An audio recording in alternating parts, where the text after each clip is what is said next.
Padre nuestro que estás en los cielos, te damos gracias, bendecimos y exaltamos tu nombre. Te damos el reconocimiento, Señor, a ti como nuestro Dios, como nuestro Padre, como nuestro ayudador, como ese Dios que nos sustenta, nos ayuda, nos fortalece en medio de la prueba y está con nosotros siempre. Agradecemos por tu infinita bondad y misericordia y te damos gracias por haber puesto delante de nosotros tu luz, tu palabra, tu Torá, en la cual queremos seguir creciendo, aprendiendo, fortaleciendo el conocimiento que ya algunos tenemos y renovando nuestro entendimiento, transformando nuestra manera de pensar. Gracias por tu bendición, gracias por estos hermanos que han venido en esta hora a la clase, a la shiur de hoy. Bendícelos a cada uno de ellos, trae luz sobre todos y que podamos ser, Padre amado, edificados y bendecidos juntos. Que a pesar de la distancia, a pesar de que no estamos físicamente juntos, el espíritu que está en nosotros, el espíritu del Mesías, Yeshua, ese vínculo que nos une siempre, nos mantenga, Señor, en ese calor de comunidad, en esa amistad, en esa koinonía, en ese shalom tuyo, Padre. Te lo suplicamos por los méritos de Yeshua, nuestro justo Mesías, y te damos gracias. Amén. Bien, nosotros estábamos hablando en este grupo que abrimos los miércoles, que se supone será temporal. Algunos meses vamos a estar trabajando aquí, no sé qué pase más adelante. En el camino nos vamos dando cuenta a la medida que vamos evacuando el material. Hay algunos que se le acoteja más este horario que el de los lunes, entonces vamos a ver cómo hacemos. Pero en este grupo la propuesta es estudiar algunos temas claves que tienen que ver con el Dios de Israel, el tema de, podríamos decir así, la doctrina de Dios, la doctrina acerca de Dios, la doctrina acerca de quién es el Mesías, cuál es el rol que juega dentro del tema de la redención, reconocer, digamos, el papel que tiene el Eterno, el Padre y el Mesías, y también sacarnos de la mente algunos conceptos, algunos dogmas que nos fueron enseñados en la cristiandad tradicional, para que entonces podamos conocer al Dios uno y único, el Dios que se ha revelado a Abraham, a Isaac, a Jacob, a Moshe, al mismo Yeshua, que entendió Yeshua que su Padre es uno, que es único, que es el único Dios verdadero, y Él quiere que así sea conocido su Padre, y Él quiere ser conocido como el Mesías, como dijo en Juan, en Yohanan capítulo 17, versículo 3, este es el secreto de la vida eterna, que te conozcan a ti, el único Dios verdadero, y a tu Hijo, el Mesías, a quien has enviado. Y hay dos categorías, algunas personas, por algunos dogmas que tienen en la mente, no logran verlas, pero todas esas cosas las vamos a ir estudiando. El tema de la preexistencia del Mesías, más adelante lo vamos a ver, lo que se conoce como el Dabar Hashem, la palabra de Dios preexistente, y vamos a examinar estos principios como qué significa en el mundo hebreo Ben Elohim o Hijo de Dios, y si es verdad la enseñanza, la teología tradicional romana y también protestante acerca de Hijo de Dios, o el concepto de Mesías, o el concepto de incluso este mismo concepto, el de Elohim, el de Dios. En la clase inmediatamente anterior comenzamos viendo que el término hebreo Elohim va más allá que el término que se utiliza en el mundo español de Dios. Decíamos que para algunas personas en el mundo tradicional, en el mundo occidental, simplemente ellos dicen la palabra Dios hace referencia a la divinidad, sea un Dios grande, en este caso escriben con D mayúscula al Dios que conocen como el Dios sobre todo, y todo lo demás, todas las demás divinidades las ponen con una D minúscula. Sin embargo, eso es limitado porque en el concepto judío o en el concepto hebreo de Dios, detrás del concepto hebreo de Dios está la palabra Elohim, pero Elohim no siempre significa divinidad ni tiene que ver con esencia divina como tal.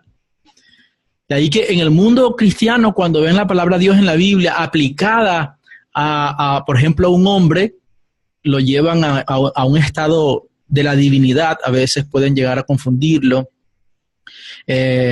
Cuando ven, por ejemplo, la palabra ángel que está asociada con el nombre de Dios o con ese título Dios, pueden confundirlo también y muchas cosas más, pero no así en el mundo judío. A pesar de que en la Biblia todas las veces que aparece la palabra Dios se utiliza, o bueno, una gran cantidad de veces aparece la palabra Dios como Elohim, toca mirar el contexto en donde está esa palabra, porque Elohim en el mundo judío no siempre significa divinidad, no siempre habla de divinidad.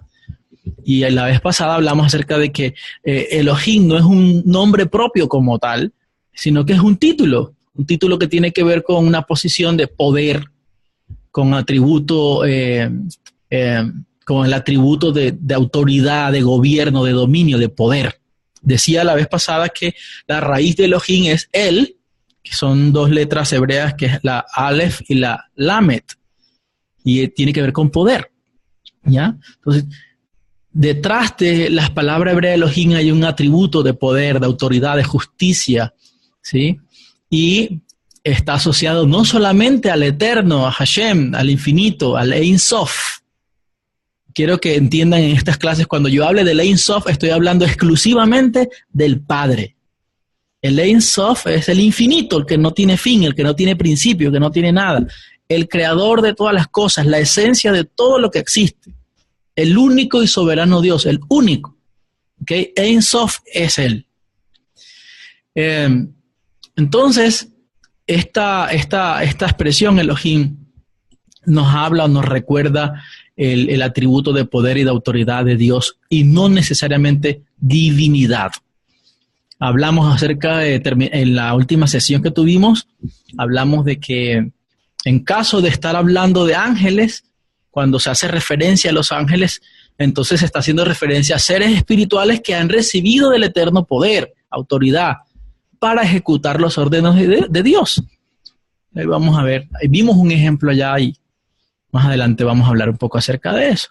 Dice la Escritura en el Salmo 103, versículo 19 al 21, que el Eterno afirmó los cielos en su trono, que su reino domina sobre todo, y dice, bendecid al Eterno vosotros sus ángeles, poderosos en fortaleza, que ejecutáis su palabra. Ellos son poderosos, son Elohim también, ¿ya?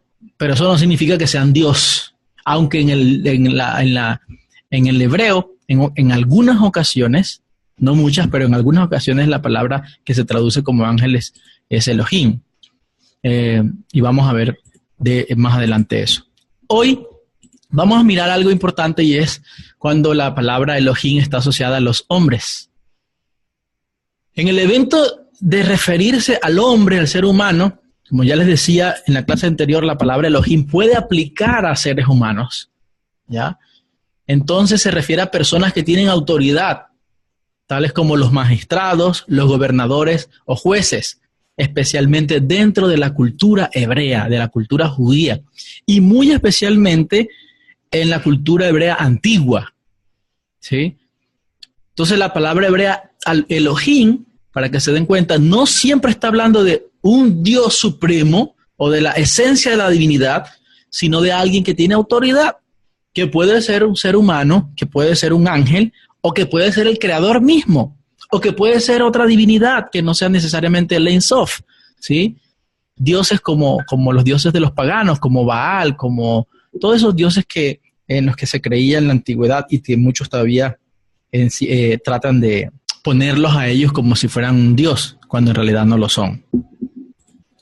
Entonces tenemos que puede llegar a estar haciendo referencia a seres humanos y no para elevarlos a la divinidad, porque recuerden, la esencia del término hebreo Elohim no está asociado en la mente judía con Dios necesariamente, aunque es aplicable a Dios, podríamos decir en términos sencillos, la palabra Elohim es una palabra genérica que aplica a la divinidad, al eterno, y también aplica a seres humanos y a los ángeles. Vamos a ver ejemplos de todas esas cosas. Es importante que entendamos algo. Hay un léxico hebreo, que de hecho se los recomiendo a ustedes si no lo tienen, Se lo recomiendo para que lo consigan. Se llama el léxico hebreo de Brown, Driver and Briggs. Se conoce como BDB. Yo lo tengo lo uso en Eastword. Se puede conseguir en nuestra página también. Para los que tienen Eastword en su computador, lo pueden descargar, aunque hay obviamente un libro que es el léxico hebreo, así como existe los Strong, la concordancia exhaustiva Strong, existe este léxico hebreo de Brown, Driver and Briggs, BDB o VDV. Estos señores, Brown, estos tres señores, digamos, hicieron este léxico desde la cultura, desde la mente hebrea, y este libro es uno de los frutos académicos más respetados en el mundo religioso. Y dice así la definición, cuando aparece en el texto hebreo la palabra Elohim, dice que esa palabra hace referencia a gobernantes, a jueces, ya sea como representantes de Dios en el ejercicio de su autoridad sagrada o como reflejando el poder y la majestad divina, como es el caso de seres superhumanos, como los arcángeles, los ángeles, etcétera, o Dios mismo. Tengan en cuenta eso. La palabra hebrea Elohim puede hacer alusión a gobernantes, a jueces, ya sea como representantes de Dios en el ejercicio de la autoridad sagrada, es decir, una persona que le ha sido encomendada una misión divina especial, una persona que Dios le ha dado una autoridad especial para representarlo en sus planes, ¿sí? Y esa persona refleja el poder y la majestad de Dios, lo que vamos a ver más adelante con el caso de Moisés, Moshe Rabbeinu. Y también pasa con el tema de aquí dice en la traducción de este término, desde este léxico, habla de arcángeles, de ángeles y también Dios mismo. Es interesante que la última acepción que aparece aquí es la de Dios mismo. Es decir, es interesante que no necesariamente Elohim, el término hebreo Elohim habla de divinidad directamente, sino que habla de poder y de autoridad. De allí que puede dársele ese atributo a cualquier ente que recibe autoridad desde el cielo, o que le confieren otras personas aquí en la tierra, como tal. Les voy a mostrar cómo está definido específicamente en ese léxico que tengo. Miren cómo aparece. Aunque en el que yo tengo aparece en inglés, pero esta es la traducción. Dice el léxico hebreo de Brown, Drivers and Briggs, dice que la palabra hebrea 430, que es la palabra hebrea Elohim, número 1 es un plural y que número 1 aplica a gobernantes y a jueces. Número 2, como plural, significa también divinidades. O sea, le aplica a divinidades. Número 3 se le aplica a los ángeles y número 4 se le aplica a los dioses. Hay una segunda acepción de esta palabra que Elohim, escuchen esto, es muy importante, es un plural intensivo con un significado singular. Presten atención, plural intensivo, esa palabra hebrea Elohim es plural, pero tiene un significado singular también en la escritura. Es decir, así como significa plural, como dioses o ángeles o gobernantes o jueces, también se traduce como un singular y se entiende como un singular. Y eso es bien importante que lo tengamos en mente, porque la idea tradicional en la cristiandad es que básicamente ellos dicen, por ejemplo, el tema de lo que creen lo que, por ejemplo, en mi caso yo creía antes, en mi enseñanza, en mi discurso cristiano, en la teología que había aprendido, yo decía que Dios eran tres personas. ¿Y de dónde sacábamos la conclusión? Por ejemplo, cuando decíamos la prefiguración de la Trinidad en el Antiguo Testamento y buscábamos la palabra hebrea Elohim. Y entonces decíamos, sí, lo que pasa es que la palabra hebrea Elohim significa que Dios es plural. Porque la palabra hebrea de verdad es plural. El tema es que es plural, pero es un plural intensivo, o un plural también se le conoce como un plural de majestad. y después en clases posteriores vamos a explicar en detalle lo que esto significa. El tema es que a pesar de que la palabra hebrea es plural, el significado en la mente judía es singular también. Es decir, aunque puede estar hablando de una persona, puede estar hablando de varias. Aunque puede estar hablando de un gobernante, puede estar hablando de varios. Y aunque puede estar hablando de un Dios, puede estar hablando de varios. ¿Ya? Todo depende del contexto donde se encuentra la palabra. Pero no tiene que ver con pluralidad de personalidades dentro de la divinidad, sino con pluralidad en cuanto a esto de autoridad, de poder, de todo de atributos. Entonces, como un plural intensivo con significado singular, la palabra Elohim se puede traducir también como Dios o diosa, ¿ya? De manera singular. También se puede traducir para semejante a Dios, algo semejante a Dios. También la palabra Elohim puede traducirse para obras o bienes especiales que hace Dios. Miren aquí, la penúltima acepción significa el Dios verdadero. Es decir, también aplica al Dios verdadero. Por eso es que yo le digo una palabra genérica. Y también se puede utilizar simplemente para hablar de un Dios. Sí, de Dios en forma singular. Esto es más entendible con ejemplos bíblicos. Y quiero que hoy tengan la Biblia en la mano y en lo posible para buscar rápido para poder avanzar con las citas. ¿Sí? Y podamos entender qué es lo que está detrás de todo esto. Por ejemplo, vamos a mirar las escrituras, versos de las escrituras donde Elohim es traducido dioses de manera plural. Si usted va a Génesis capítulo 35, versículo 2. Génesis 35, 2. ¿Quiere leer, hermana Alba Marina? Sí, enseguida. Dios bendice a Jacob en Betel. Ajá, el versículo, déjalo. Entonces Jacob dijo a su familia y a todos los que con él estaban: quitad los dioses ajenos que hay entre vosotros, limpiaos y mudad vuestros vestidos. Ok. Entonces dice, quitad los dioses extraños que hay entre vosotros, o dioses ajenos. Cuando la palabra que aparece allí en hebreo como dioses es la palabra Elohim. ¿Sí? Elohim.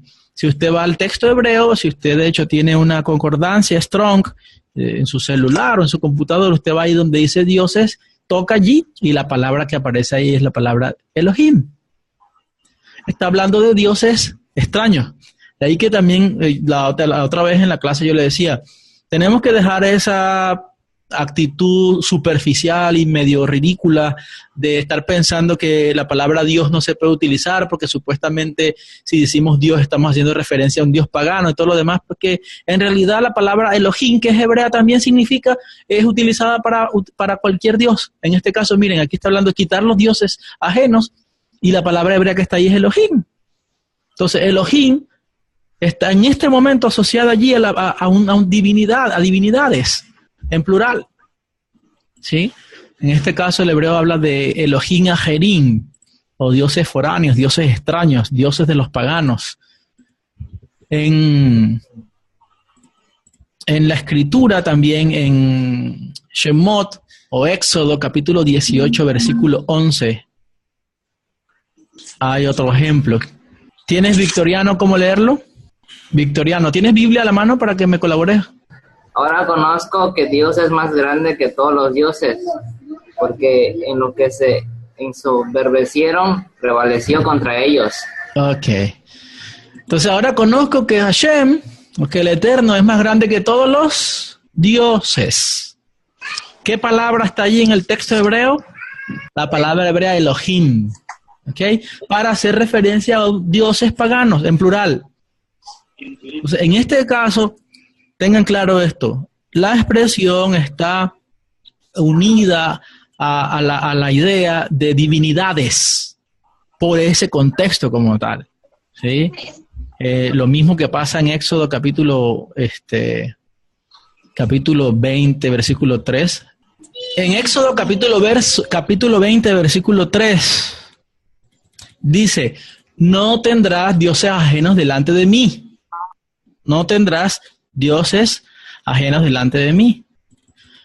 El texto que está ahí, el hebreo, cuando habla de no tener dioses ajenos, dioses, la palabra dioses que aparece ahí en hebreo es Elohim. Y así aparecen en muchas partes de la Escritura. Y por último, si quieren, anoten esta cita, yo se las leo para avanzar. Deuteronomio, Devarim, capítulo 6, versículo 14 al versículo 15, que dice, no iréis en pos de dioses ajenos. Dice, de los dioses de los pueblos que os rodean, porque Hashem, tu Dios, que habita en medio de ti, es Dios celoso, no sea que el furor del Eterno, tu Dios, se inflame contra ti y te destruya de sobre la faz de la tierra. Y aquí es interesante porque en este pasaje de Deuteronomio capítulo 6, verso 14 al 15, aparece varias veces la palabra Elohim. En primer lugar, asociada a divinidades o dioses ajenos, dioses paganos, dioses de los paganos. Y está, por ejemplo, en el versículo 14, cuando comienza, no iréis en pos de dioses. Luego dice, de los dioses, también aparece la palabra Elohim allí, de los pueblos que los rodean. Y luego dice, porque Hashem o el Eterno, tu Dios, también está la misma palabra. Y como yo les dije, el hebreo no tiene ni mayúscula ni minúscula. Es el contexto el que determina acerca de quién está hablando. Entonces, a pesar de que dice, porque Hashem, tu Dios, utiliza la palabra Elohim, y por otro lado está hablando de no ir en pos de dioses, la expresión es exactamente la misma, tanto para el Dios Todopoderoso como para los dioses ajenos. Entonces es importante que eso lo tengamos en mente, para que sepamos que no siempre la palabra Elohim está asociada únicamente al Dios verdadero, por así decirlo en este caso. Otra cosa es muy importante, Elohim no solamente es traducido dioses, sino también jueces. Preste mucha atención que esto es muy importante que lo tenga en cuenta para que usted sepa que el hebreo no siempre utiliza la palabra Elohim para referirse a seres espirituales que están, digamos, elevados, o sea, por el Eterno mismo o por otras personas que se han inventado dioses, sino que está relacionado también con jueces. En Éxodo capítulo 21, versículo 6. ¿Quieres leer, Álvaro Luis? Éxodo capítulo 21, versículo 6. Hay que verlo en varias versiones porque algunas veces las versiones, como es una palabra genérica, digamos, se puede utilizar para varias cosas. Hay unas traducciones que traducen una cosa y otras traducciones traducen de otra manera. ¿La tienes, Álvaro? ¿Álvaro? Yo la tengo. Lea a la hermana Alba. De pronto Álvaro tiene otra versión. Entonces su amo lo llevará ante los jueces, lo arrimará a la puerta o al poste y le horadará la oreja con lesna. Así será su siervo para siempre. Ok. ¿Qué versión estás leyendo? Reina Valera. Ok. Entonces dice, su amo lo traerá a los jueces. ¿A los qué? Jueces. Y jueces, la palabra que aparece como jueces allí, es la palabra hebrea Elohim. Yo tengo la versión textual que habla de Elohim. Léelo, Alex. Entonces su señor lo acercará ante Elohim y lo hará llegar a la puerta o a la jamba de la puerta, y su señor le perforará la oreja con un punzón, y él le servirá para siempre. Ok, entonces tienes la versión textual, y la versión textual entonces deja la palabra Elohim, que es costumbre de esa versión. Generalmente utilizan esa palabra tal cual como aparece en el hebreo, pero es interesante que ahí dice lo traerá a Elohim. Sin embargo, me gustaría leer otra versión, algunos que tengan otra versión de ese texto. No sé si la versión Dios habla, la versión NBI. Yo la tengo. Léela. El amo los hará comparecer ante los jueces. Ajá. ¿Sigue? Luego lo llevará a una puerta o al marco de una puerta y allí le horadará la oreja con un punzón. Ajá. Ok. Date cuenta, esto viene hablando acerca del tema de los esclavos, ¿sí? Esclavos o siervos que compraban los hebreos para para muchas cosas que se permitían en la Torá en aquel momento.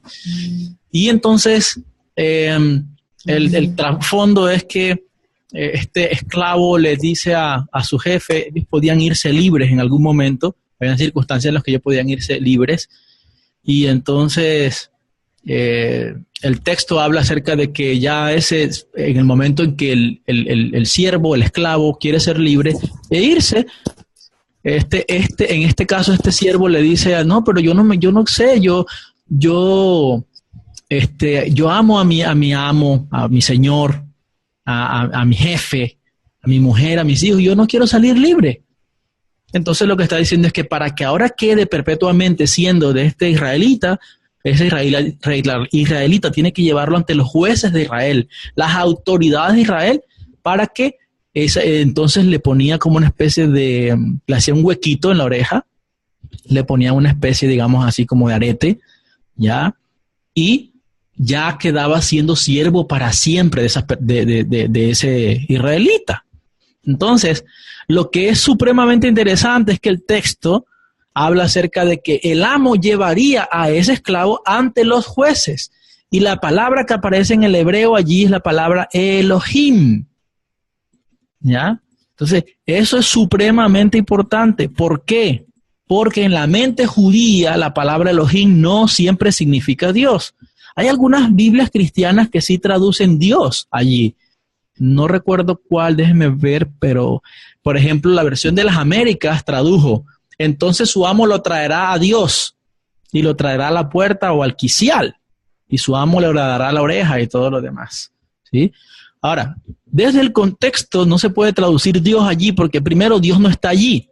Dios en ese momento no va a estar en el lugar donde el siervo está llevando al esclavo y va a estar diciéndole, ahora si está aceptado esto que estás haciendo es un contrato legal, que eso era una forma de contratación, digamos así. No está Dios en persona ahí, pero están los jueces de Israel, los líderes de la nación, que son los encargados de tomar las decisiones y poder decir, ok, este esclavo le pertenece a usted, usted tiene que tenerlo por tanto tiempo, o en este caso, cuando cumplían con estas consideraciones que el esclavo decidía obedecer y quedarse en la casa de su jefe para siempre, los jueces le daban, digamos, por así decirlo, de manera legal, le permitían que se llevara a su esclavo y que se quedara con él para siempre, ¿ya?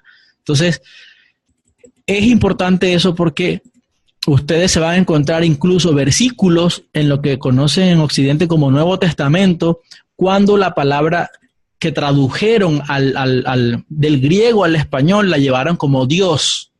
Y no necesariamente hay textos en el Nuevo Testamento, en los escritos apostólicos, en que la palabra no necesariamente significa Dios, ¿ya? Muchas veces que aparece la palabra Dios en los escritos apostólicos, lo que viene es, detrás del griego Deos que aparece allí, está la palabra hebrea Elohim. Y no siempre están refiriéndose al Dios Todopoderoso, se están refiriendo a un juez supremo de Israel, no a dioses como tal, ¿ok? Porque los jueces tienen autoridad delegada del cielo. Y ahí es donde ha habido uno de los grandes problemas en la teología tradicional cristiana. Éxodo 22 del 8 al 9. ¿Quién lo tiene? Éxodo 22 del 8 al 9. Yo lo tengo, pastor, ¿me escucha? Sí, Magdalena, te escucho perfecto. Si el ladrón no es hallado... Perdóname, Magdalena, me dices qué versión estás leyendo para también ubicarme, ¿viste? La Biblia textual, pastor. Ok. Pero si el ladrón no es hallado, entonces el dueño de la casa se acercará ante Elohim jurando si ha metido mano en los bienes de su prójimo o no. En todo asunto de transgresión, sea de buey, de asno, de oveja, de bestia o cualquier. Ajá, ok. Esto es así. Sigue. Sigo. De buey, de asno, de oveja, de vestido o cualquier pérdida en la que se diga. Esto es así. El asunto de ambos se llevará ante Elohim y aquel a quien Elohim declare culpable pagará el doble a su prójimo. A su prójimo.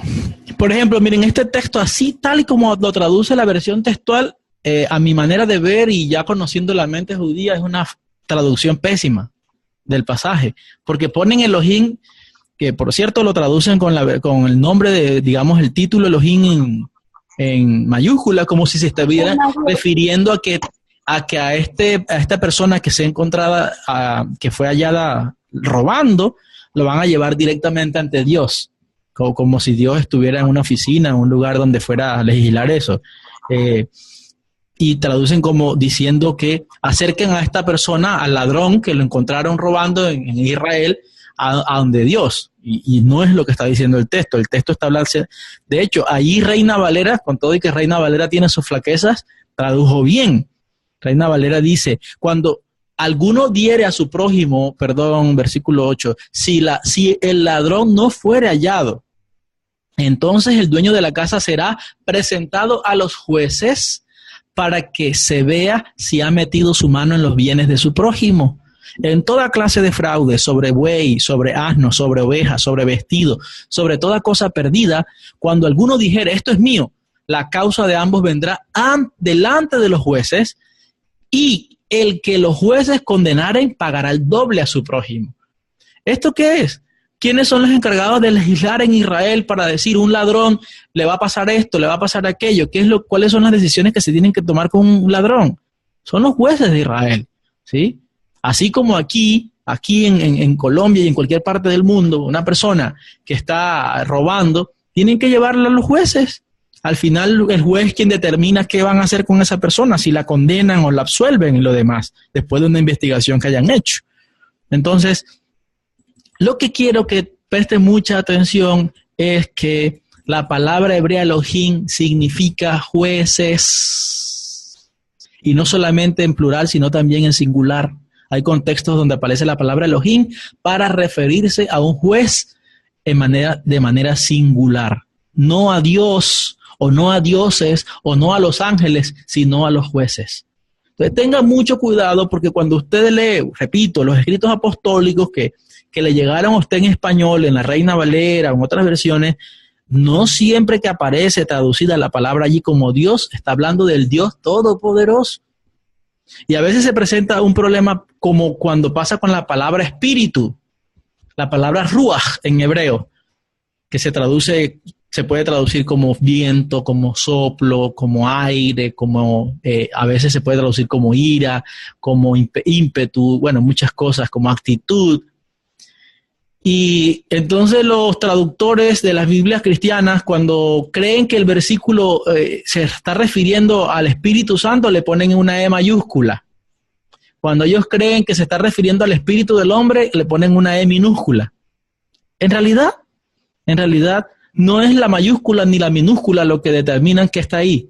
Es el contexto el que determina si se está refiriendo al Espíritu de Dios, al Espíritu del hombre, a un momento de efervescencia, a una actitud buena o mala. Depende de qué se esté hablando.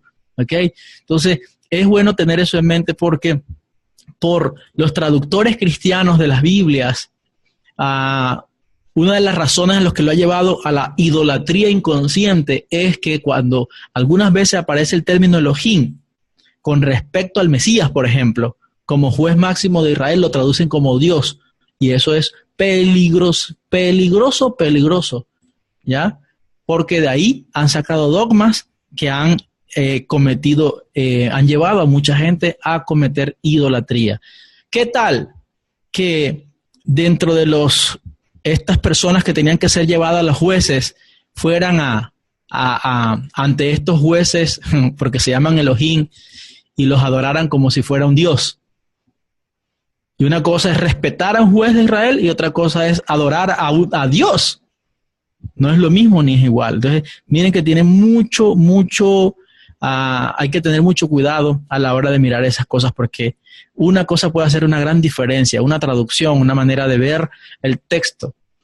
Por eso el tema no es si la palabra se escribe Dios con mayúscula o con minúscula, o si se escribe en griego o si se escribe en hebreo. El tema es cuál es el concepto judío que está detrás. Cuando un judío lee el Tanaj, cuando un judío lee la Torá en ese pasaje de Éxodo capítulo 22, versículo 9, ¿qué lee él? Tienes que llevarlo a donde Dios, al ladrón, tienes que llevarlo donde Dios para que Dios diga qué tiene que hacer.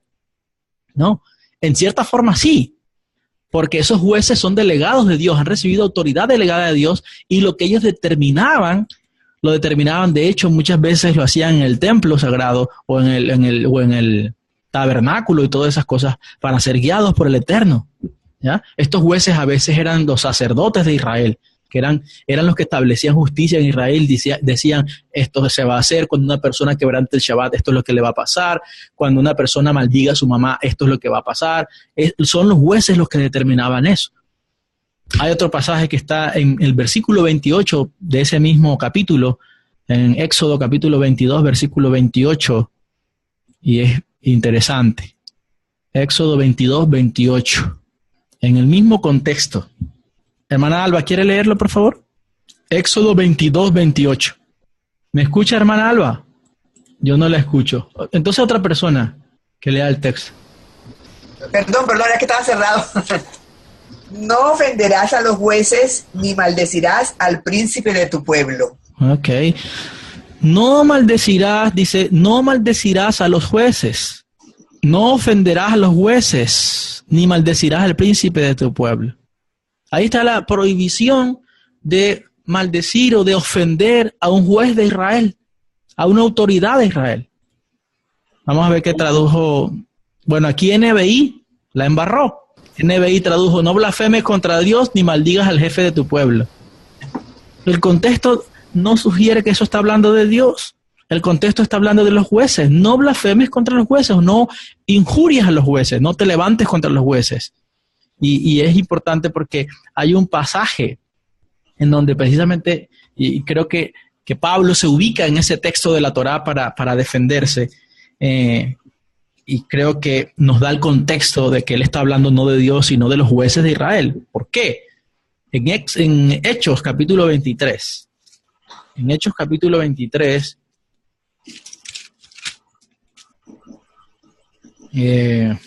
hay un complot que hacen contra Pablo.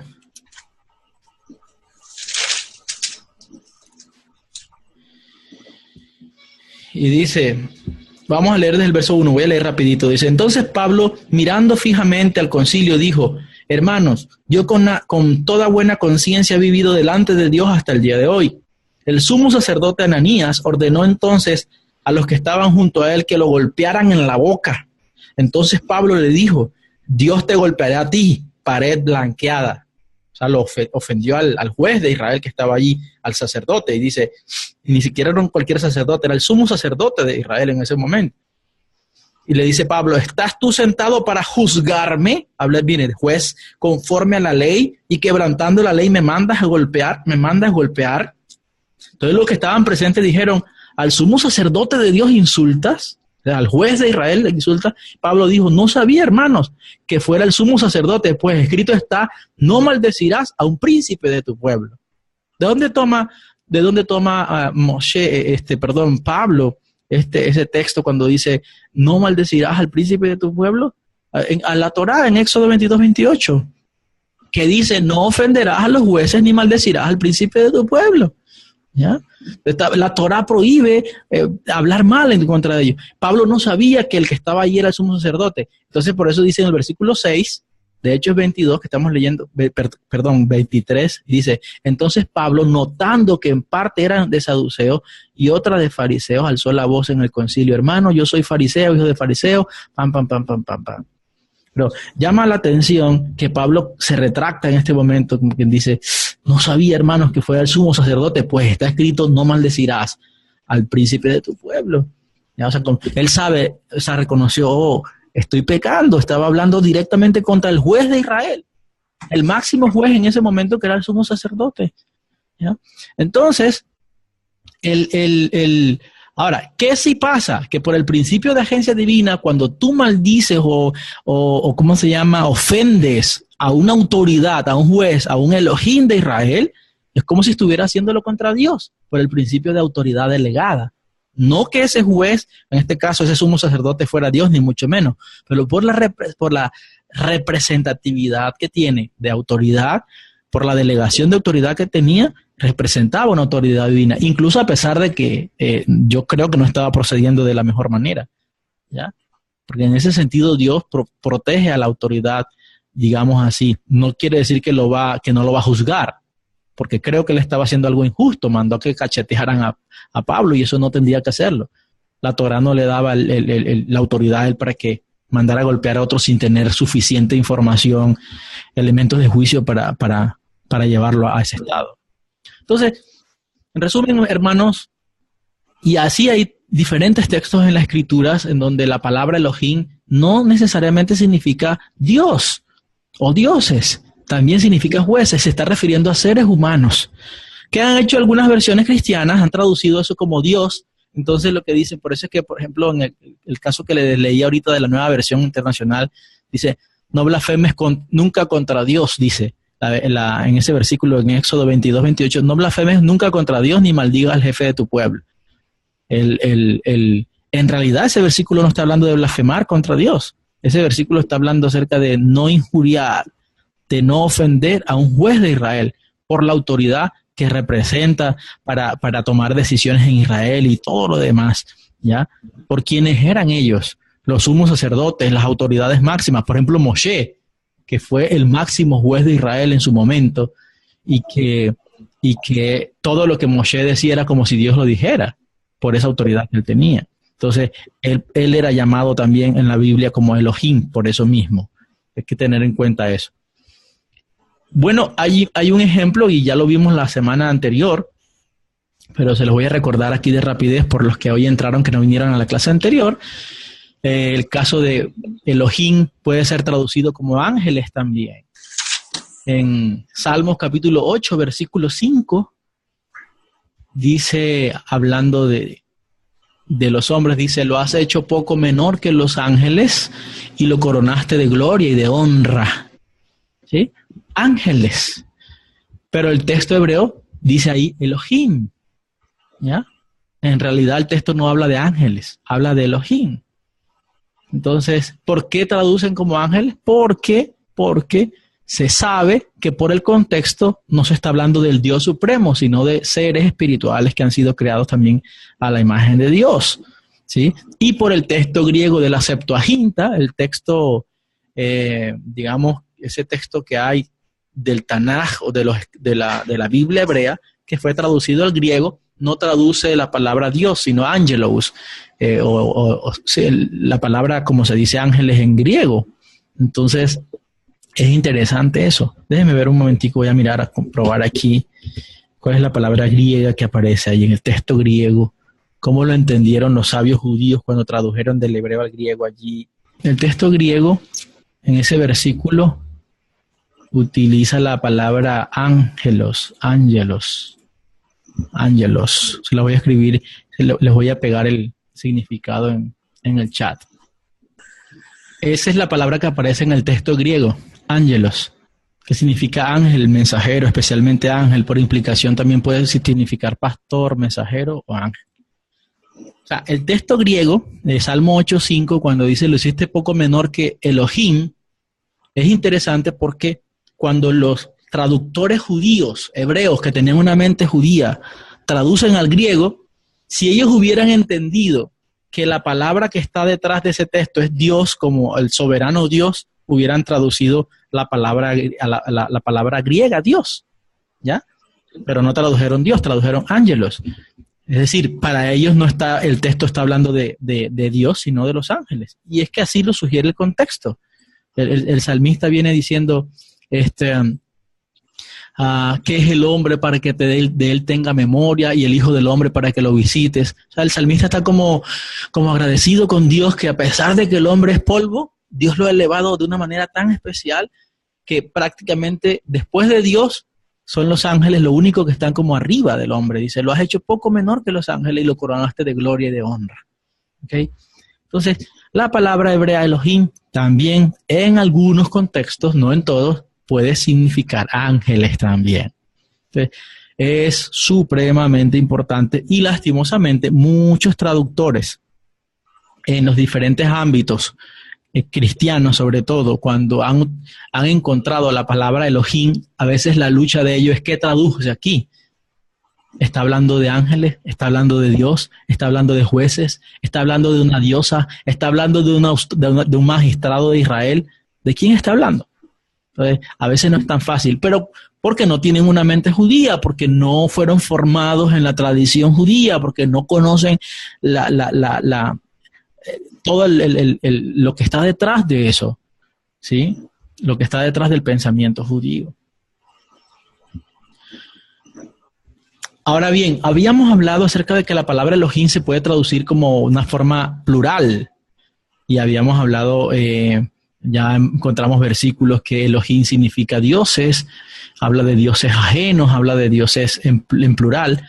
Pero también la palabra hebrea Elohim se puede traducir como Dios o juez sin referencia a alguna naturaleza compuesta. Presten atención. Repito, se traduce de forma singular como Dios o como juez sin referencia a alguna naturaleza compuesta. Es decir, para un judío que traduce la Torá, que escribe la Torá, cuando escribe la palabra Elohim puede significar Dios sin la idea esa de que la palabra Dios es que está hablando de que hay una naturaleza compuesta. Es que está hablando de que cuando hablan de Baal como Dios, o de Quemos como Dios, o de Tartak como Dios, o de cualquier Dios de esos que aparece en la Biblia que adoraban las naciones, es porque está hablando de un Dios compuesto que tiene 3 personas, o 4 personas, o 5 personas adentro. De ninguna manera. ¿Ya? Por ejemplo, este versículo que está en Éxodo 22:20, Éxodo Shemot, capítulo 22:20, dice: el que ofrezca sacrificio a cualquier dios que no sea Hashem, que no sea el Eterno, será destruido por completo. El que ofrezca sacrificio a cualquier dios que no sea el Eterno, será destruido por completo. La palabra que aparece ahí en el hebreo es Dios. Cualquier Elohim. ¿Ya? Y miren que no se tradujo a cualquiera dioses, sino a cualquier Dios, porque la palabra hebrea Elohim también se traduce como Dios, y en este caso se está traduciendo para Dios pagano. ¿Ya? ¿Cómo sabemos que es un Dios pagano? El contexto lo sugiere, dice: el que ofrezca sacrificio a cualquier Dios que no sea el Eterno será destruido por completo. Y ojo con eso. Ese punto es importantísimo en la Torá, ese versículo, porque a pesar de que los jueces de Israel pueden ser Dios, entre comillas, o Elohim, aunque los ángeles pueden ser Elohim, aunque el Mesías puede ser Elohim, aunque Moshe puede ser Elohim, si se le ofrece sacrificio como adoración a algún Elohim que no sea directamente el Ein Sof, el infinito, el eterno, dice, será destruido por completo. Es un acto de idolatría. Hay que tener mucho cuidado, porque si se le ofrece sacrificio a un Dios que no sea Hashem, entonces se está cometiendo un acto de idolatría. Me dice uno de los estudiantes que Reina Valera traduce ese versículo de manera plural, 22:20. Éxodo 22:20. Ah, sí. Y Reina Valera tradujo allí dioses, plural. ¿Sí? Sin embargo, la versión textual dice: el que ofrezca sacrificio a cualquier dios que no sea Hashem será destruido por completo. Entonces, repito, si te das cuenta, puede ser traducido en singular o en plural. Ya habíamos hablado de que la palabra Dios se puede traducir plural o se puede traducir singular. ¿Sí? Entonces, eso es para que lo tengamos en mente. Y no porque se está hablando de, por ejemplo, decir, si supuestamente si esto estuviera hablando aquí del Dios, no sé, ¿qué Dios podría ser? Un Dios raro de esos que adoraban los cananeos y esta gente. ¿Cómo se llama? Moloch, por ejemplo. Entonces, miren ¿cómo se llama eso? La lógica tradicional cristiana. Cuando dicen Elohim significa un plural, por lo tanto eso significa que Dios está constituido en 3 personas diferentes, pero es un solo Dios. Entonces lo mismo tendríamos que pensar de Baal. ¿Baal son 3 personas diferentes? Porque el término que se utiliza es Dios. O sea, tenemos Baal Padre, Baal Hijo, Baal Espíritu. Tenemos Moloch Padre, Moloch Hijo, Moloch Espíritu.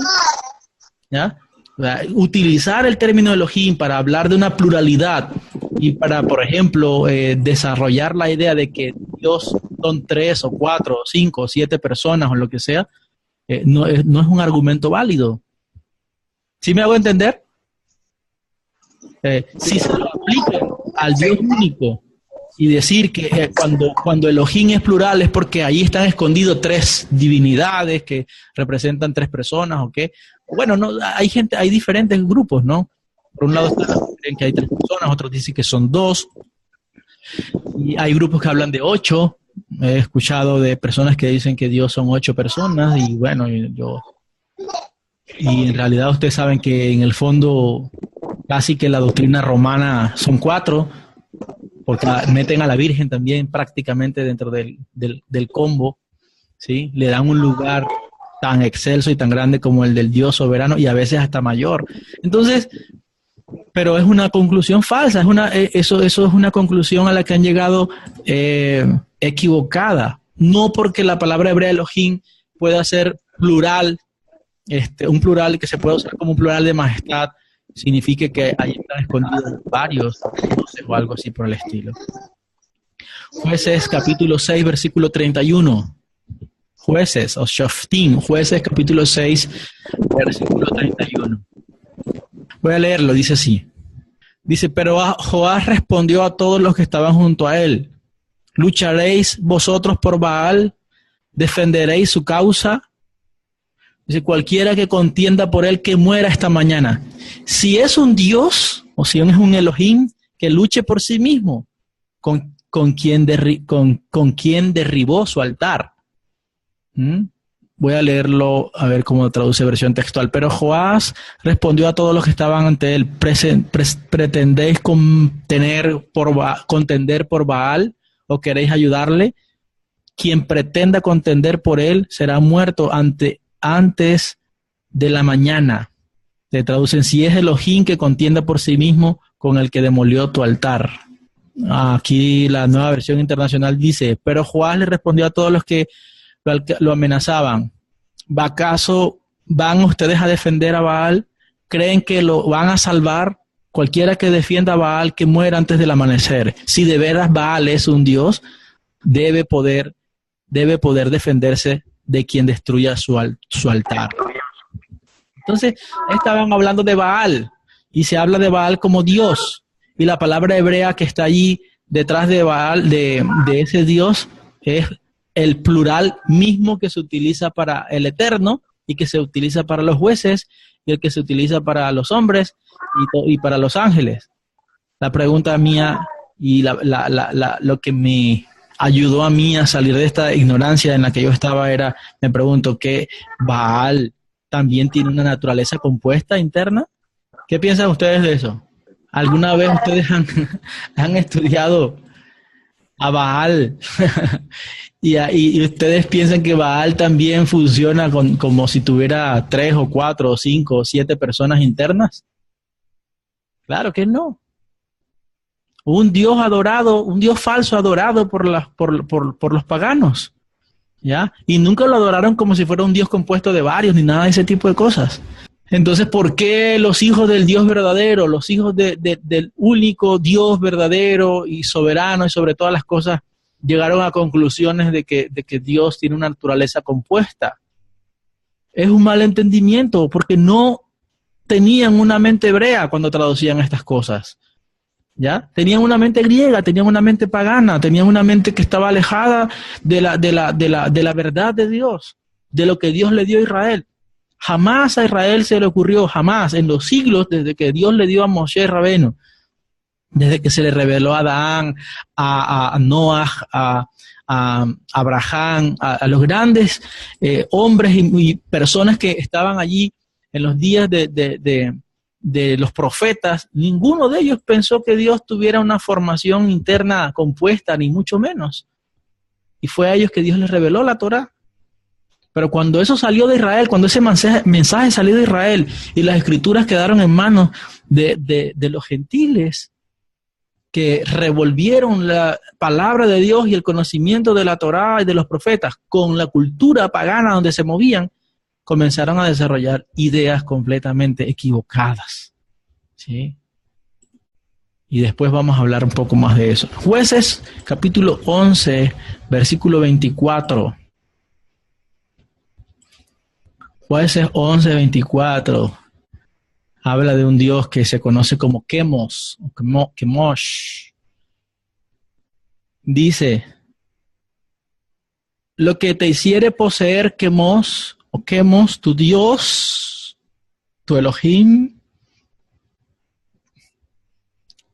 ¿no lo poseerías tú? Así todo lo que desposeyó a Hashem, nuestro Dios, delante de nosotros, nosotros lo poseeremos. Este versículo siempre me parece importante porque aquí aparecen las mismas palabras, la misma palabra Elohim para hablar de Quemos, es la misma palabra Elohim que aparece para hablar de Hashem. Entonces, pregunto y perdónenme que sea un poquito atrevido y sé que a algunas personas esto puede darle duro porque fueron formados en una idea diferente, pero tienen que preguntarse lo mismo. Si la conclusión a la que llegaron los teólogos cristianos es que la palabra Elohim es plural, por lo tanto Dios tiene una naturaleza plural, eso significa también entonces que Quemos también tiene una naturaleza plural. ¿Sí? Que Quemos está constituido, es un solo Dios que está constituido en diferentes personas. Pero eso es lo que ha creído el cristianismo, una gran parte del cristianismo. ¿Ya? Si llegamos a la conclusión de que el Dios eterno tiene una pluralidad de personas internas, porque la palabra Elohim es plural, si esa es la base de la doctrina, del dogma, de la enseñanza, de la teología, entonces tenemos que revisar eso. ¿Ya? Entonces, ¿cómo veían a estas personas a estos dioses paganos? A pesar de que el título Dios se escribe Elohim, como se escribe el título Dios para el Eterno, lo vieron como una entidad, ¿ya? No como una que está compuesta por varias, ni mucho menos. Simplemente como una entidad única, ¿ya? Creada, inventada por los paganos. Y lo mismo le podemos aplicar en otros textos bíblicos de muchos que hablan, por ejemplo, de Dagón como Dios, el Dios Dagón, Elohim Dagón, Elohim Pitón, Elohim Rafán, Elohim Rimón, Tamuz, Tartak, Nebo, Acera, Astoret, Artemisa, Mercurio y bueno, todo ese tipo de dioses. ¿Será que tenían una naturaleza plural? ¿Será que tenían escondidas las personas, otras personas dentro de ellos? Yo estoy seguro que no. ¿Ya? Entonces, tenemos que tener mucho cuidado con eso. Porque de ahí se han sacado doctrinas que son totalmente equivocadas. Éxodo capítulo 7, versículo 1, versículo 2, que la semana pasada tocamos un poquito. Éxodo 7, 1 al 2. Dice, y aquí lo puse en la diapositiva para que lo puedan leer. Si quieren, búsquenlo en su Biblia, sería bueno también que lo busquen allá. Dice aquí, el Eterno dijo a Moisés, mira, yo te he constituido Dios para Faraón, o te he constituido Elohim para Faraón, y tu hermano Aarón será tu profeta. Tú dirás todas las cosas que yo te mande, y Aarón tu hermano hablará a Faraón, para que deje ir de su tierra a los hijos de Israel. Entonces aquí aparece que dice que Dios constituyó o estableció a Moisés como Dios. La pregunta que tenemos que hacernos es, ¿era Moisés un Dios? ¿O era Moisés una entidad compuesta de varios? ¿O tenía una naturaleza compuesta? Porque ahí es declarado Dios. En primer lugar, entendamos, primero, cuando Dios dice, y te he constituido Dios, no le está diciendo, te he vuelto el creador del universo. De ninguna manera. Dios no comparte eso con nadie. Él es el único Dios. ¿Qué hay detrás de esta idea de yo te he constituido Dios? A Moisés, el hombre que fue el primer redentor de Israel, el instrumento de poder que Dios usó para revelarle las plagas al faraón. Y Moshe fue constituido en forma de Dios y fue una unidad. No habían 3, ni 2, ni 5 Moisés, uno solo. ¿Ya? Entonces, presten atención a esto que dice la diapositiva que les estoy mostrando en este momento. Moshe fue constituido en forma de Dios para el faraón. Moshe fue una unidad, un ser humano, no 2 personas, no 3 personas, no 10 personas, una sola persona, Moshe. Se usó el término plural Elohim para referirse a Moshe, pues en este caso Moshe estaba representando la autoridad de los atributos de justicia divina, con la cual Hashem juzgaría a los egipcios por su maltrato al pueblo hebreo. Entonces, ¿qué hay detrás de esto? No es que Dios convirtió a Moisés en un Dios. De ninguna manera. Dios, como les digo, eso no se lo da a nadie. La divinidad, la esencia, el Ein Sof no lo tiene nadie, solo Dios. Pero lo constituyó, lo estableció como Dios, es decir, como autoridad, como juez, ¿ya? Como uno que lo representa, digamos, en la totalidad de los atributos de Dios, en el sentido de que en Moshe fue establecido ese poder para que la justicia divina, que recuerden, la palabra justicia está asociada al término hebreo Elohim, juzgara a la maldad de Faraón con respecto a los hijos de Israel y todo eso, ¿ya? Sáquese de la cabeza la idea de que porque Dios constituya a una persona Elohim, lo está volviendo un Dios. Eso es idolatría de la peor clase. A veces inconsciente, a veces consciente, pero no es otra cosa que idolatría. Ojo con eso, y tenemos que sacarnos de la cabeza de que todo lo que en la Biblia llame Dios no significa que sea la divinidad o el Ein Sof, porque se puede volver eso un problema serio, ¿sí? Entonces, entienda que cuando Dios estableció o constituyó a Moisés en su casa, en Israel, como Dios, ¿sí? Le dio gloria, le dio autoridad, le dio poder para que fuera el que mandara, para que fuera el que... Cuando la gente veía a Moshe, de hecho, muchas veces la gente veía a Moshe y el brillo de su cara impedía que la gente lo mirara, porque en Moshe se veía la gloria del Eterno. Por eso es que Dios le había dado a él esa autoridad, pero no era un Dios cualquier. Dios fue tan celoso con eso, le dio tanta autoridad a Moshe que hasta desaparece el cuerpo de Moshe, porque era muy probable que el pueblo pudiera en un momento dado llegar a ponerlo en ese estatus, como si él fuera el Eterno mismo. Porque lastimosamente el mismo pueblo de Israel en ocasiones cometió idolatría, y grave. Recuerden el caso que aparece en Números de las serpientes, por ejemplo, que algún día hablamos acerca de eso. El pueblo estaba haciendo la Lashon Hara, estaba hablando mal contra Dios, contra Israel, contra todo, y Dios dijo, bueno, ahora unas serpientes vienen y los van a matar. Y en medio de todo eso, Dios en su misericordia le dice a Moshe, levanta una serpiente y ponla arriba en alto.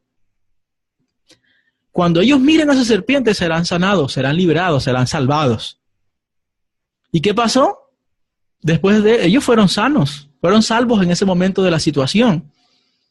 Y vivieron, tuvieron vida. Pero leemos en Reyes, en el libro de los Reyes, y algún día lo leí con ustedes, que le tocó al rey, ¿cómo se llama él? Ezequiel no es... me olvidó en este momento el nombre, que hizo una reforma en Israel. Ezequías hizo una reforma y lo primero que hizo fue coger la serpiente que había hecho Moisés y la había levantado en el desierto, la destruyó porque ya Israel había convertido eso en un ídolo. Muchas veces los instrumentos de salvación, de sanidad, de libertad que el Eterno establece, que constituye para el bien de nosotros, se pueden convertir en un ídolo. Y eso ha pasado en la historia, ¿sí? Y de diferentes maneras y en diferentes sectas, religiones, etcétera, etcétera. Y muchos hemos cometido idolatría, ¿sí? Que ha sido de una manera inconsciente, sí, pero idolatría.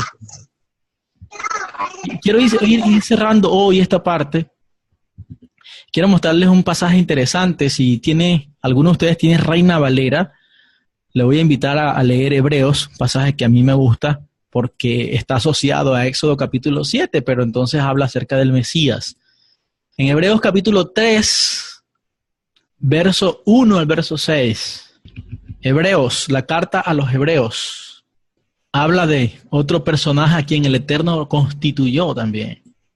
Dice así, Hebreos 3, 1 al 6, dice: por tanto, hermanos santos, partícipes del llamamiento celestial, considerad al apóstol o shalíach o emisario y sumo sacerdote de nuestra profesión, el Mesías Yeshua, sumo sacerdote, así como aquel sumo sacerdote que hablamos a la ratico, que era un juez en Israel, al que Pablo le tocó retractarse cuando le dijo lo que le dijo, porque era una autoridad máxima en Israel. Y dice el verso 2, el cual fue fiel al que lo constituyó, como también lo fue Moshe en toda la casa de Dios. ¿Sí se da cuenta de eso? Como Moshe fue constituido en la casa de Dios, Mashiach Yeshua fue constituido por el Eterno en la casa de Dios.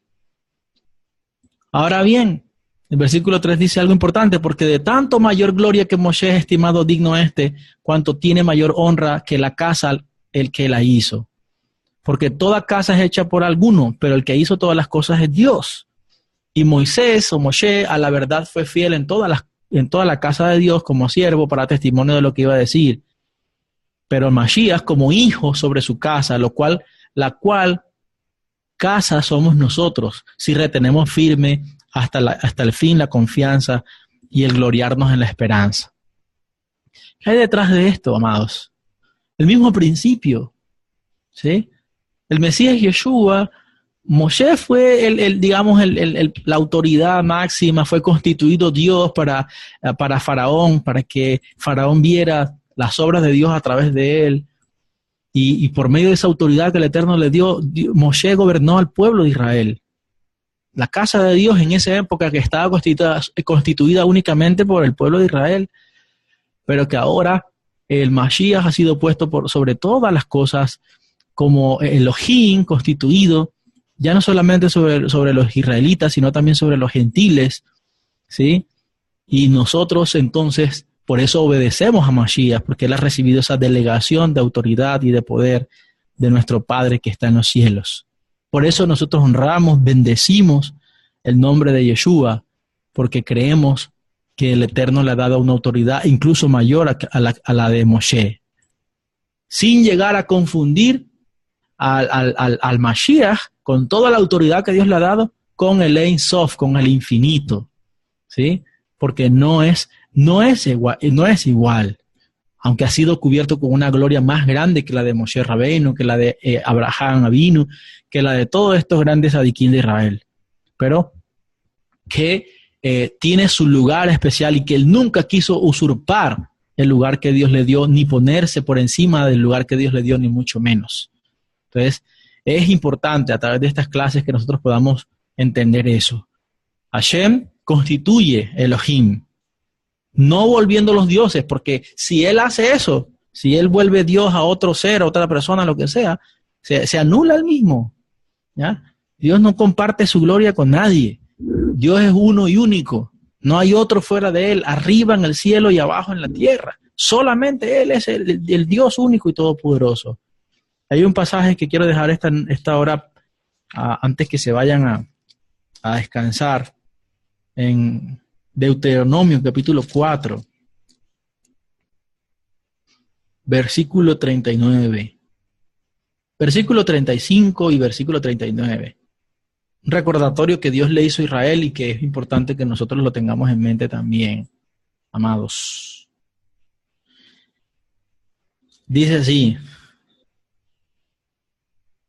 Deuteronomio 4, versículo 35 dice: a ti te fue mostrado, hablándole a Israel, para que supieras que el Eterno es Dios y que no hay otro fuera de él. Fuera de él.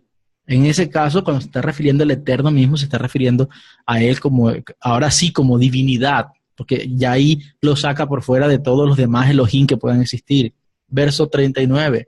Aprende pues hoy y reflexiona en tu corazón que el Eterno es Dios, escúchame, arriba en el cielo y abajo en la tierra, no hay otro.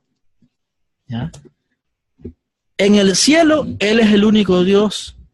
En la tierra, Él es el único Dios. ¿Por qué? Porque Él permea todas las cosas, el cielo y la tierra. El único que tiene esa posibilidad de llenar todas las cosas en el cielo y en la tierra es Él. Todo lo demás está por debajo de su autoridad. Todas las demás autoridades están debajo de su autoridad. ¿Sí? Y quien no entienda eso puede cometer errores graves que le pueden causar incluso la pena más grande que puede tener en la Biblia una persona, y es por idolatría. La pena que se aplicaba a los idólatras en la Escritura es la pena de muerte.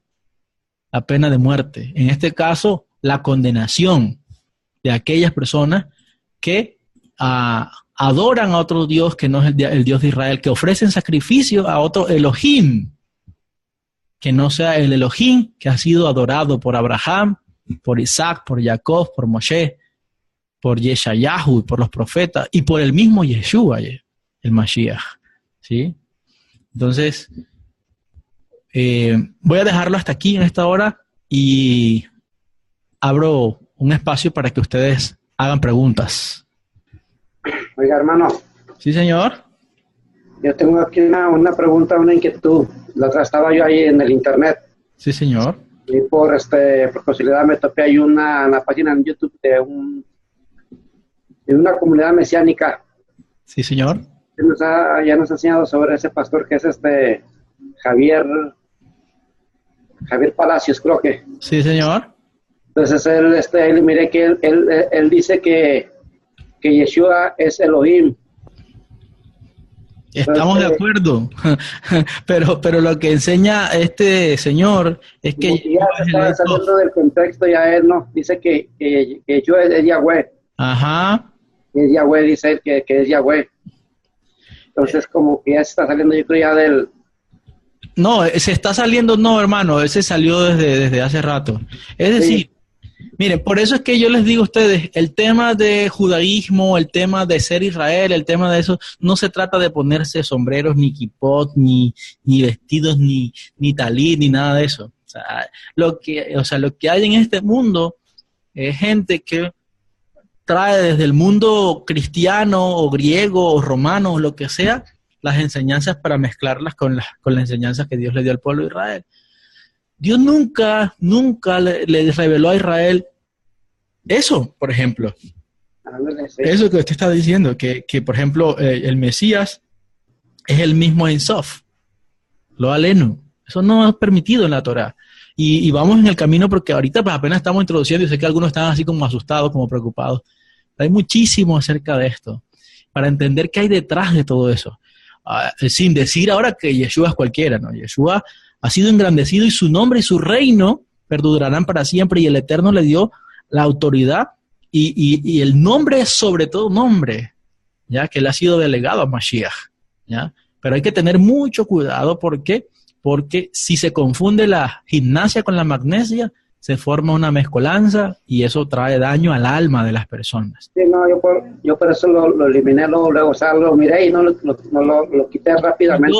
Yo no acostumbro a hacer eso, pero yo recomiendo a las personas que, por ejemplo, que escuchan ese tipo de enseñanzas, que se pongan las pilas. Sí, no, yo sí la escucho. Aquí ya, como yo ya una mentalidad ya más, sí, aparte de eso, pues lo escuché un momento, ¿verdad? Él trama mucho, como decimos nosotros aquí en Valledupar, porque tiene una barba grande, usa un talit inmenso y tiene una apariencia muy judía, pero él no es judío, más bien todo lo que es un tropiezo para los judíos cuando ven una persona de esa enseñando ese tipo de cosas, es una barbaridad, a la luz de la Escritura, a la luz del mismo Mesías. Miren, yo les voy a mostrar con la Escritura que el Mesías nunca se puso por encima de Dios, ni igual a Dios, ni nada de eso, ¿ya? Nunca. Nunca. Entonces, y un día hablándole a sus discípulos, dijo, no me toquen, voy a donde mi Padre, que es vuestro Padre, a donde mi Dios, que es vuestro Dios. Yeshua tiene un Dios, ¿ya? Y no pueden haber dos dioses, ni tres, ni cinco, uno solo. Así es, hermano. Entonces, con toda la gloria que Dios le dio, con la grandeza que Dios le dio, cuando entendamos mejor todo esto y el principio de agencia divina y entendamos el rol que tiene el Mesías en esto, ¿ya? El poder y la autoridad y todas estas cosas. Pero, ¿quién es la fuente que está detrás? Moshe, todo lo que hacía Moshe. Moshe redimió al pueblo de Israel, lo sacó de la esclavitud, fue el instrumento de Dios. Hizo milagros tremendos, con la vara abrió el mar, hizo cosas, que les voy a decir una cosa, ni Yeshua los hizo. Sí. Moshe hizo cosas que Yeshua no hizo, o por lo menos no quedaron escritas. No dice la Biblia que Yeshua abrió el mar en dos. Sí, pero habla acerca de que, por ejemplo, él habló la tempestad y la tempestad se detuvo, ¿verdad? Caminó sobre el mar. Es decir, caminó sobre el mar, hizo muchas cosas. Y Moshe hizo cosas milagrosas, poderosas. Pero, ¿era Moshe? No. Era el Eterno que estaba detrás, que le dio esa autoridad y ese poder. Y Yeshua lo dijo muchas veces, y recuerden que eso lo hemos estudiado. Nada hago yo por mi propia cuenta. Todo lo que yo hago es porque el Padre me permite hacerlo. ¿Ya? Si usted tiene eso en mente, usted no se va a desequilibrar. La fuente perfecta está ahí. ¿Ya? ¿A quién se le ora? Está ahí. Yeshua es el medio. Yeshua es la puerta. ¿Ok? Pero la fuente de todo y el fin de todo es su papá. Porque aún la autoridad que Yeshua recibió de su padre, él mismo un día se la va a devolver al padre. Y perdónenme, pero me emocioné un poquito. Que tenga que salir ya, que tenga que cumplir algún compromiso, no importa.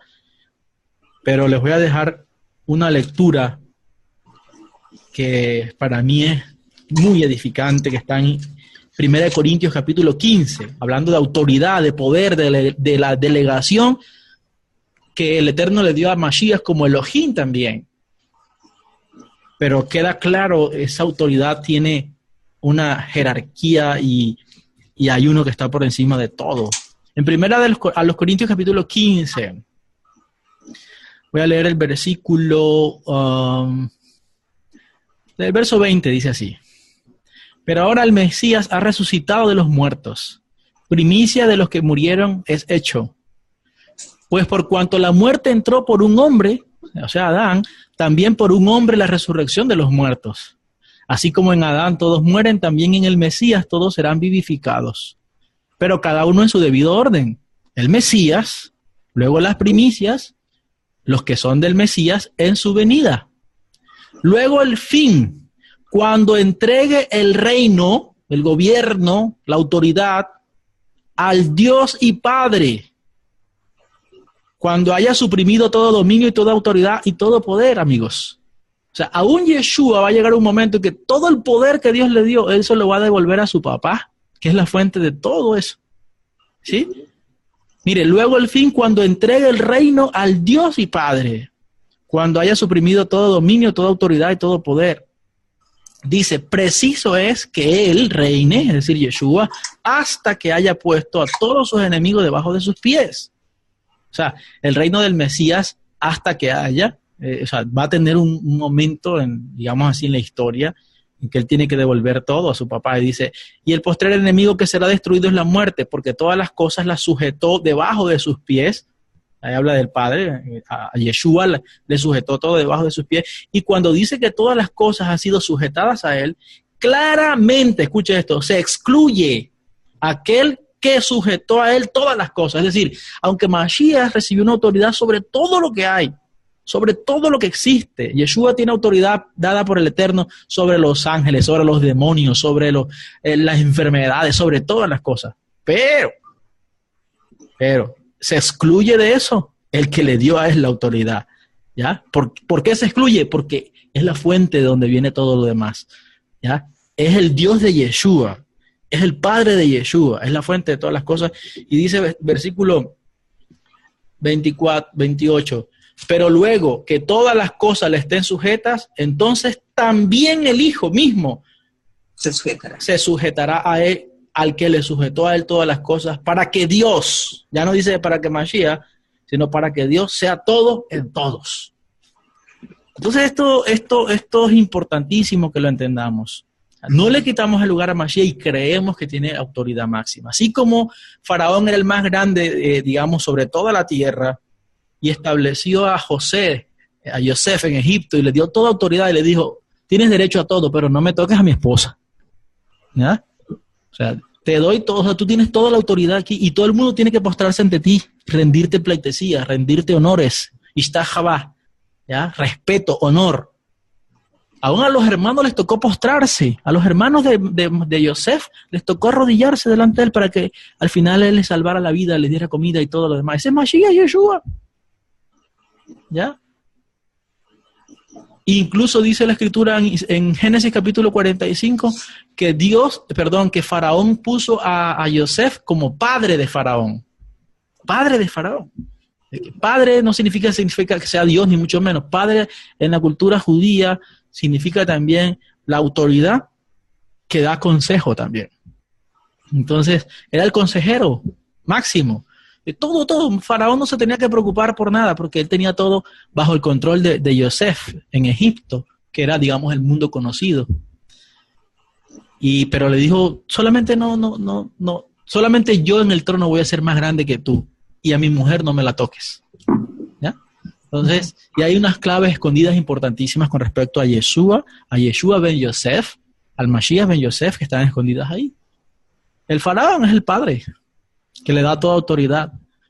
Y también le dice, no me toques mi mujer, a Israel. No me vengas a cambiarla, no me la vengas a golpear, no me la vengas a maltratar. ¿Ya? Tienes derecho a hacer lo que tú quieras. Y salva a todas las naciones, dale comida, dale paz, dale salvación al mundo que venga a buscar ese alimento. Pero no te metas ni conmigo ni con mi mujer. ¿Ya? Entonces, hay cosas bien bonitas que están escondidas detrás de todo eso y vamos a seguir aprendiendo con la ayuda de nuestro Padre que está en los cielos. Amén. Amén. Este es un tema interesantísimo y apasionante, ¿no? Sí, señora. A mí no me deja de apasionar. Y más porque yo fui un maestro que enseñé otras doctrinas y años y defendía y me hacía mochar la cabeza por lo que creía. Pero porque no tenía una fuente muy segura. Mi fuente y mis estudios y mi teología era grecorromana y obviamente yo no tenía una mente hebrea ni nada de eso. Entonces, por eso antes de comenzar todo esto les enseñé en la clase pasada que la base de esto es que hay que tener una mente, hay que acercarse a la revelación que Dios le dio a aquel pueblo que escogió para enseñar el monoteísmo al mundo. ¿Ya? Y si el pueblo que Dios le dio el monoteísmo para llevarlo a las naciones, para mostrar al Dios de Israel como el único Dios verdadero, si a ellos Dios no les reveló que Él tiene una constitución interna compuesta y dogmas y cosas extrañas, entonces tampoco podemos enseñarlo nosotros. Ya todos los demás doctrinas que salieron, el sabelianismo, el arrianismo, todos los ismos esos que salieron de la iglesia cristiana, ya no tenían nada que ver con Israel. Entonces, una vez más yo les digo, ustedes tienen dos fuentes para escoger. Una es los padres de la iglesia cristiana que se degeneraron en sus dogmas, en su teología, cuando cambiaron la verdad de la Torá, cuando cambiaron la fuente de la revelación por otras cosas de la cultura greco-romana, o tienen al pueblo judío, que ha preservado la Torá, que en medio de sus falencias, en medio de la infidelidad incluso que a veces ha cometido, Dios ha preservado a ese pueblo como la base para enseñar quién es Él a las naciones del mundo. ¿Ok? Entonces, ahí tenemos nosotros y espero que haya podido ser claro con ustedes. Baruch Hashem, Baruch Hashem, Baruch Hashem. Los dejo, vamos a terminar en oración. Si tienen preguntas, si quieren hacerlas en privado, me escriben a WhatsApp. Si tienen cualquier otra cosa, pueden hacerla. Y si no, pues guardan la próxima clase con la ayuda del Eterno. Vamos a responderlas. Entre esta noche y mañana les enviaré el audio de la clase anterior para que los que no estuvieron en la clase anterior tengan la base para entender un poquito más esta si no tuvieron claridad en algunos aspectos. ¿Ok? Ok. Padre bendito, soberano, gracias te damos por este tiempo, por este espacio que podemos sacar cada uno desde nuestros lugares, desde nuestras ciudades, donde tu fidelidad y tu misericordia nos permiten unirnos para aprender tu Torá, para aprender tu palabra. Bendito Dios, ayúdanos a conocerte, ayúdanos a adorarte como debe ser, ayúdanos a entender que tú eres el amo absoluto del universo. Y ayúdanos a entender el lugar que tiene nuestro justo Mesías en nuestras vidas. Nosotros nos debemos a ti y nos debemos a la obra del Mesías Yeshua, a quien tú le diste autoridad. Como dice la Escritura, cuando Él fue resucitado de los muertos, debido a la obediencia a tu palabra, debido a que se sujetó completamente a ti, tú le diste autoridad en el cielo y en la tierra. Y nosotros estamos sometidos a esa autoridad, a nuestro santo maestro, a nuestro Mesías, aquel que es más grande que Moshe, que Abraham, que los profetas de Israel, y que nosotros recibimos y creemos en nuestro corazón, que es nuestro Mesías, que ha sido el Redentor prometido para Israel y para el mundo, y que tú le has dado la autoridad para sostener todas las cosas con su palabra poderosa. Gracias por tu bendición y por tu ayuda.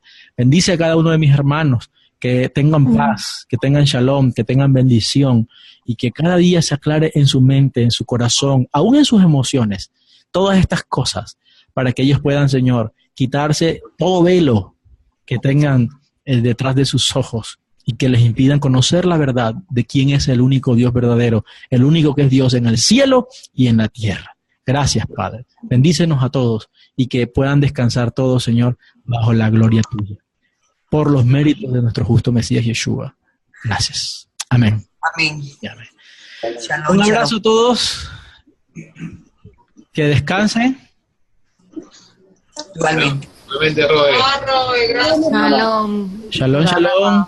Shalom a todos, hermanos. Shalom, shalom. Michelle, Eliani, bendiciones. Qué bueno verlos. Igual, chao. Me saludan a Venezuela, por favor.